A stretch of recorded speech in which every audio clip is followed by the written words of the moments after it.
Hello and welcome to all you Aquarians. This is your yearly forecast for 2022, and let's have a look at what is most important, of course, in general for the year of 2022 for the Aquarians. Now, there is two retrogrades going on that are very significant. The Venus and the Mars retrograde. We'll be talking about that, as well as Jupiter-Neptune conjunction.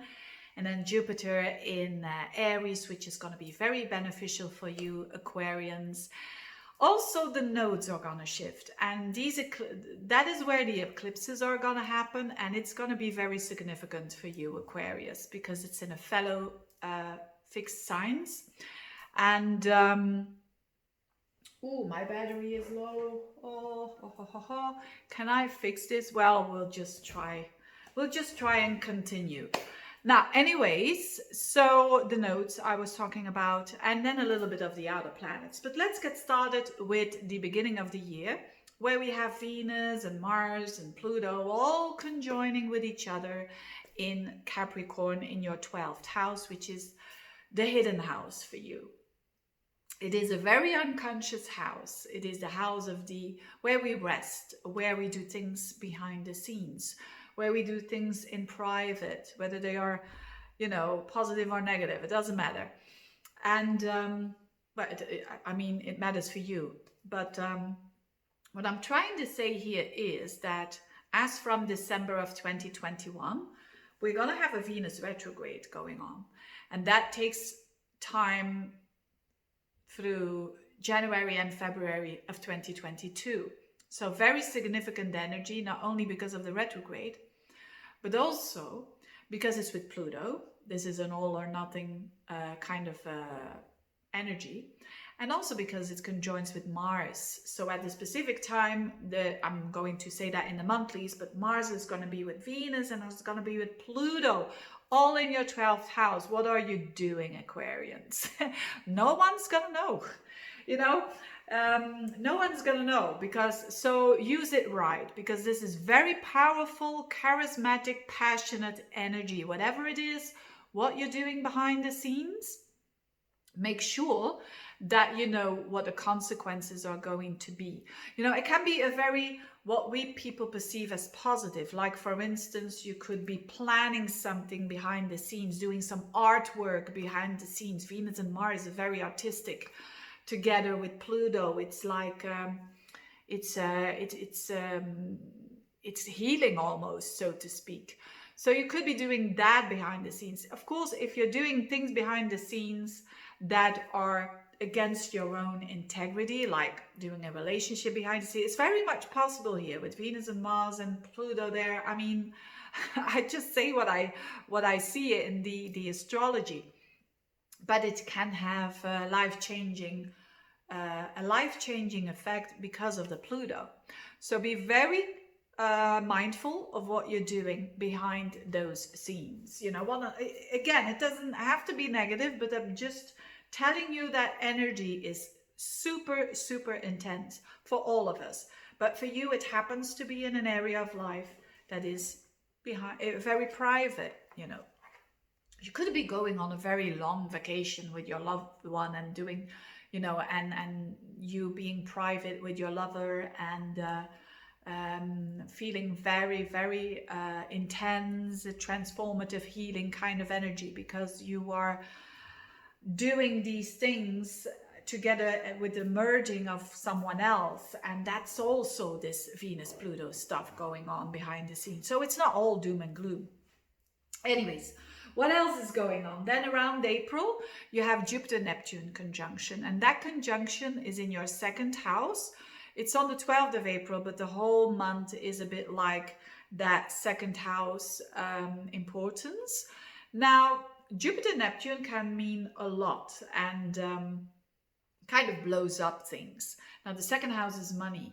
But Neptune has a tendency, if you want a lot of money, the Lamborghini and all that material stuff, Neptune has a tendency in the second house to focus more on the immaterial.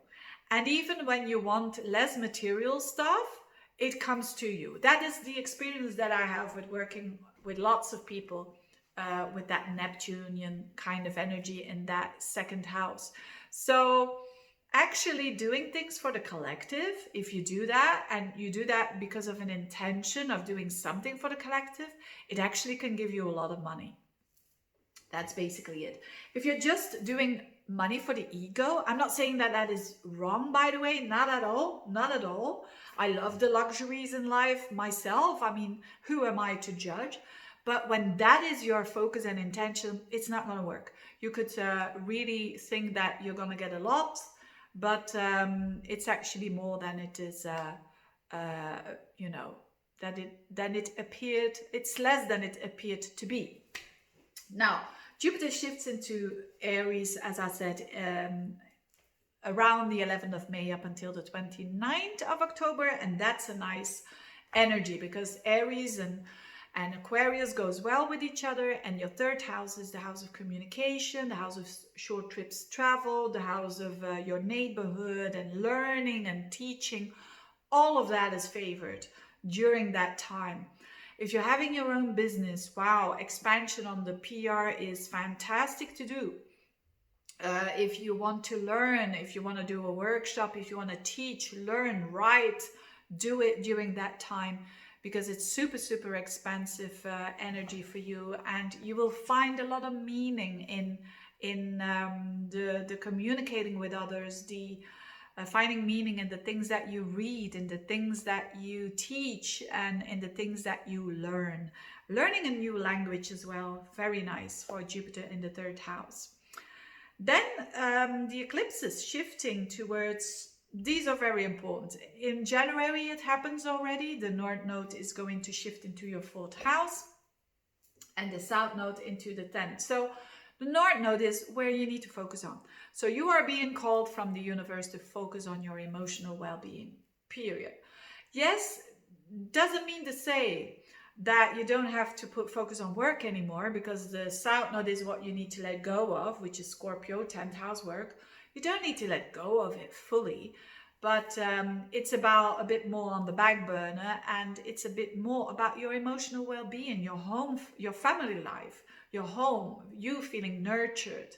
If you don't have a family, it's about you feeling, you being your own family, you being your own parent, and putting that focus. Also, you could be doing moving from one house to another, for instance, and you find there way more emotional well-being. Emotional well-being is, of course, a very important part. It's your core.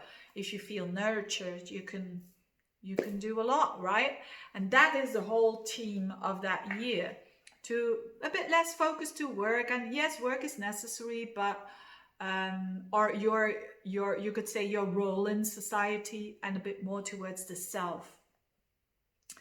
And then I mentioned Pluto there with that Venus, so I'm not going to mention Pluto anymore. And Neptune, I mentioned that as well with the finances. Yes, the Uranus-Saturn square is not going to be so significant in 2022, although it has a bit of a peak around the October, around 18 degrees. So October time can be a time where you have, again, that battle between you kind of resist things, and Uranus in the fourth house. You want to expand. You want to expand. You want to be your own parent. You want to have freedom, emotional freedom, basically. That is a beautiful one, isn't it? So it could be a bit tricky around October time because of some events that are happening, but not those that are so that you can't handle them. But for the Aquarians who are born and who have degrees around 10 to 18 degrees, they will feel it the most. So those are the Aquarians who've got planets who are born around the 29th of January up until, you could say, the first week of February. The 8th, up until the 8th of February. They will feel it the most. So very interesting, oh yes, and Mars, last but not least, Mars in your fifth house in a fellow air sign. I really, really like that energy for you. It's a Mars retrograde, so normally Mars is there like 6 weeks. Now it's going to be there 7 months, from August 2022 up until February of 2023. A long time in your 5th house. Mars going backwards and forwards there in a fellow air sign. So it's good energy for you. Although backwards and forwards, it's a long period of time. You could be doing launching a new project, launching a new business, having a baby, launching a new baby. Oops. It could be a bit of time that you need to be a bit patient there as well. A new hobby, a new business, anything that comes from the heart, a new romance as well, with Mars there in your 5th house. And it will show it results. You will see where you're heading as from January of next 2023, because then you will see the results. Then Mars goes direct, but a tremendous amount of time to improve that area of your house, that area of your life, that is. It's a lot about the heart chakra, I find, for the Aquarians, and I like it. I like that for you. And having said that, thank you so much for watching. All the best to you, and see you next time. Bye-bye.